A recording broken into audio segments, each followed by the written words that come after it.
Updates at pinakahuling mga usapin sa mundo ng palakasan. Atin ang pakinggan dito sa Ang Pilipinas Ngayon. Magandang araw. Narito na po ang Sports Balita.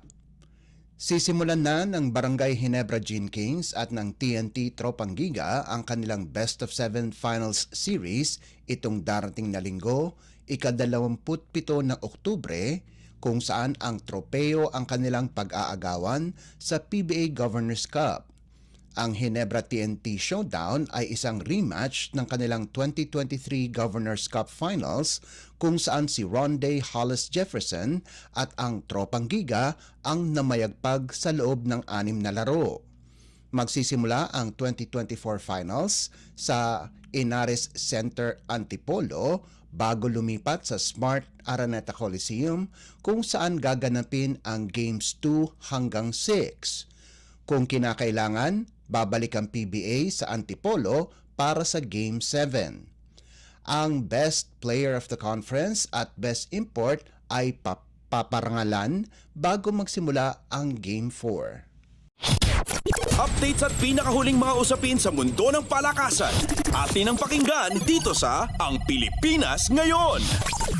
Ginulantang si Alex Ayala ni Bernarda Pera ng Estados Unidos 0-6, 3-6 sa main draw ng Women's Tennis Association o WTA 250 Guangzhou Open na ginanap sa Nansha International Tennis Center sa China.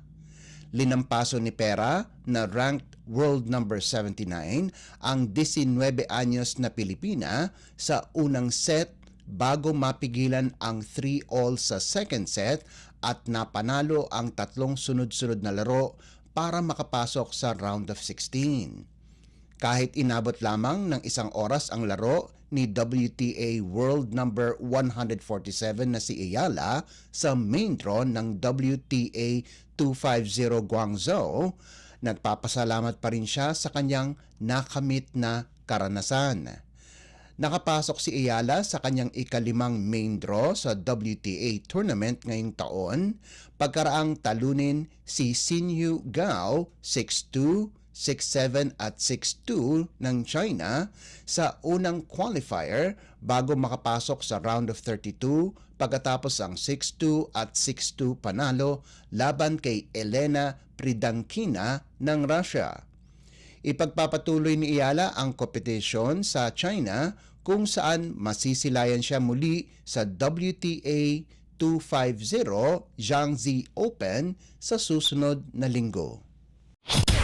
Updates at pinakahuling mga usapin sa mundo ng palakasan. Atin ang pakinggan dito sa Ang Pilipinas Ngayon. Pinalakas ng Farm Fresh ang kanilang lineup bago magsimula ang panibagong season ng Premier Volleyball League o PVL kung saan kinuha nila ang serbisyo ni na Alohi Robbins Hardy at Jack Jonella para ipagpatuloy ng Foxies ang kanilang seryosong hangarin na makuha ang titulo. Nagbabalik sa Pilipinas si Robbins Hardy kung saan una siyang naglaro para sa Signal sa dating Philippine Superliga. Ang veteranong setter ay kabilang ng national team na naglaro sa 2019 Association of Southeast Asian Nations or ASEAN Grand Prix kung saan tinulungan niya ang Pilipinas na makopo ang bronze medal. Simula noon, naglaro ang Filipino-American playmaker sa ibang bansa kung saan sumali siya sa Serbian club na ZOC Spartak Subotica. Sa isang social media post, sinabi ng Farm Fresh na nagdadagdag sila ng matangkad o matatangkad na players at marunong magmando ng koponan kaya't kinuha nila ang serbisyo ni Robbins Hardy. Updates at pinakahuling mga usapin sa mundo ng palakasan.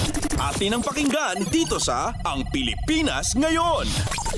At yan ang pinakahuling balita sa larangan ng palakasan. Para sa Radyo Pilipinas World Service, ito po si Leo Magpayo. Magandang araw. Updates at pinakahuling mga usapin sa mundo ng palakasan.